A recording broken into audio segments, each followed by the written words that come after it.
नमस्कार, मैं आशीष गुप्ता। आपका स्वागत है शिक्षा क्रांति मंच पर। और जैसा कि आप सभी को पता है, दैनिक कक्षा में हम सदैव अलग अलग विषयों पर बातें करते हैं और कई बारी विषय इतने लंबे चल जाते हैं, चर्चाएं इतनी लंबी हो जाती हैं कि वो एक हफ्ते तक भी चलती हैं। तो हमारा जो इस बार का विषय रहा है वो था क्रिटिकल थिंकिंग, यानी कि उसे हम इस तरह से बोल सकते हैं कि तुलनात्मक विचारधारा और आलोचनात्मक विचारधारा। तो उसी विषय पर जो है हमने आज उसको एक पूरी तरह से उसका समापन किया गया है उस सत्र का। तो अक्सर मेरा भी ये प्रश्न है व्यक्तिगत, और युवाओं का भी प्रश्न रहता है कि जब हमें किसी की आलोचना करनी हो तो उसमें हम रचनात्मक रूप और रचनात्मक कला को किस तरह से हम उसमें डेवलप कर सकते हैं, ताकि जो है हम अपनी बात अच्छे से रख सकें और हम अपने विचार उसमें रख सकें। आशीष जी, आज हम सोशल मीडिया के ज़माने में रह रहे हैं। हमारे दिमाग में अनियंत्रित विचारों का प्रवाह है, आक्रमण है, आँखों के रास्ते, कान के रास्ते, दिन रात। और इससे क्या होता है, जो हमारे भीतर दिमाग में विचार है वो अव्यवस्थित हो जाते हैं। और जब विचार अव्यवस्थित हो जाते हैं तो मनुष्य में आलोचना का संस्कार पैदा नहीं हो सकता है। तो सबसे पहले तो हमें अपने विचारों को व्यवस्थित करना होगा, प्रायोरिटाइज करना होगा। अगर हमारे भीतर विचार अव्यवस्थित रहे ना तो हम जीवन में प्राथमिकता तय कर सकेंगे, ना हम किसी चीज़ पर फोकस कर सकेंगे। फोकस करना मतलब अटेंशन, अटेंशन मतलब ध्यान, आध्यात्मिक कृत्य है, आध्यात्मिक गुण है। तो अगर आप ध्यान करें, ध्यान दें, खुली आंखों से ध्यान दें, तो यह सहज ही हो सकता है कि आप आलोचनात्मक दृष्टिकोण विकसित करें। अर्थात आप आलोचना भी करें, आप रचना भी करें। नहीं तो आज आलोचना ही आलोचना है, रचना नहीं है। तो आज समय की मांग है कि हमें रचनात्मक भी होना है, आलोचनात्मक भी होना है। और उसके लिए बहुत ज़रूरी है कि हम स्वयं को समय दें, संयम को साधें, और जितना ज़्यादा हो सके या तो हम विचारों को निर्विचार कर दें, जो कि असंभव है आज के समय में, कठिन प्रतीत होता है, असंभव नहीं है।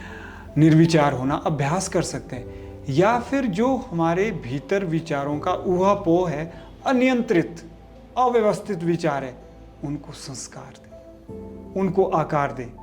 जब विचारों को, अव्यवस्थित विचारों को हम आकार देते हैं तो आलोचना का संस्कार पैदा होता है। और आलोचनात्मक विचार कौशल विकसित तब होता है जब हम आलोचना को अच्छी तरह समझते हैं। आलोचना, आलोचना मतलब मतलब आत्मीयता, लोचना मतलब लोचन, दृष्टि जी। यानी जब हमारी दृष्टि में, दृष्टिकोण में आत्मीयता का भाव हो। अर्थात अगर मैं किसी व्यक्ति की आलोचना कर रहा हूँ तो उसमें आत्मीयता पहले आनी चाहिए। उदाहरण के लिए आशीष गुप्ता जी मेरे सामने बैठे हैं। अगर मैं इनकी आलोचना करना चाह रहा हूँ तो सबसे पहले मेरे हृदय में इनके प्रति आत्मीयता का भाव होना चाहिए, मित्रता का भाव होना चाहिए।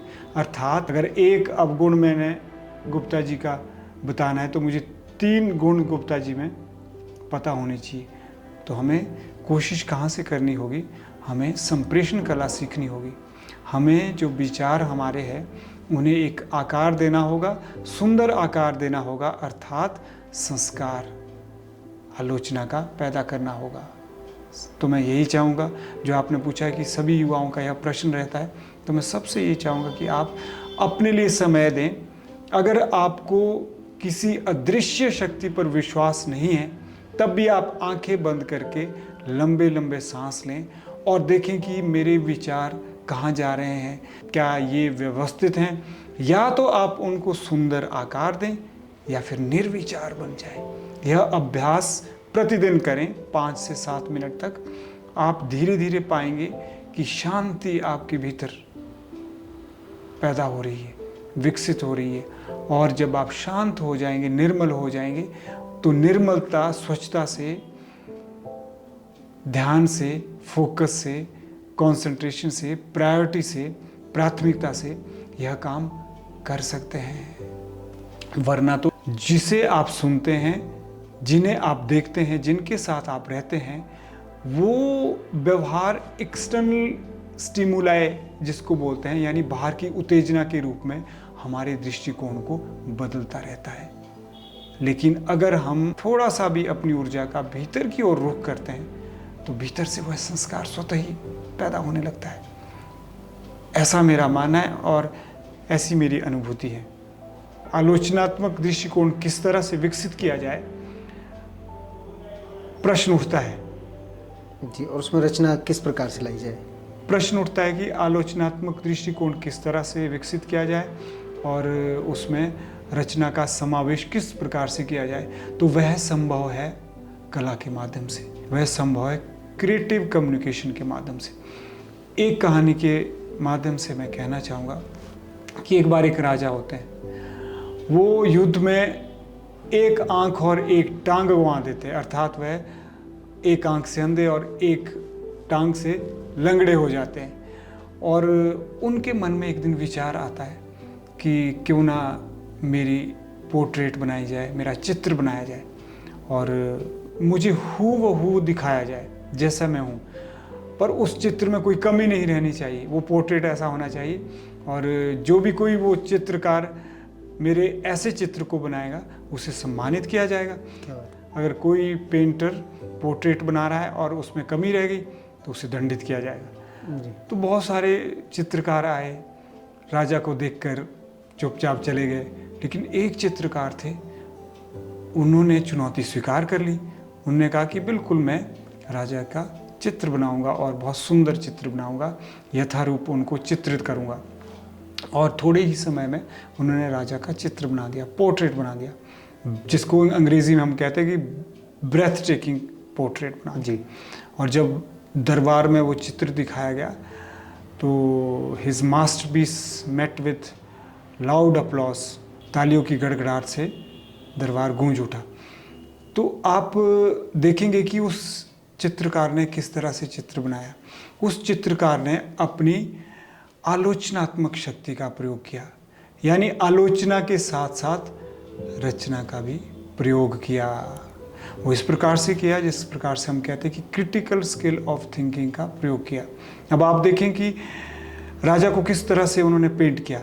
राजा को एक योद्धा के रूप में दर्शाया गया, अर्थात राजा को रण क्षेत्र में धनुष बाण हाथ में लिए तीर का संधान करते हुए दिखाया गया। अर्थात राजा क्या कर रहे हैं, राजा शत्रुओं पर निशाना साध रहे हैं, अपनी एक आंख बंद की है और एक टांग उठाई हुई है। अर्थात क्या बात, बहुत खूब। अर्थात जो राजा एक आंख से अंधे थे वो दर्शाया गया कि राजा जो है संधान कर रहे हैं, क्या बात। और जो लंगड़े थे वो दिखाई गई कि वो शिद्दत से संधान कर रहे हैं कि एक टांग उठाकर, बिल्कुल एक पांव जो है पीछे की ओर उठाया हुआ है। बिल्कुल। तो राजा किस तरह से प्रदर्शित किए गए, वीर के रूप में। बहुत।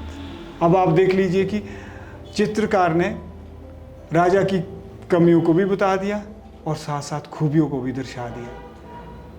तो इसे कहते हैं क्रिटिकल स्किल ऑफ थिंकिंग, और मुझे लगता है कि हमारे जीवन में भी ऐसा ही कुछ होना चाहिए।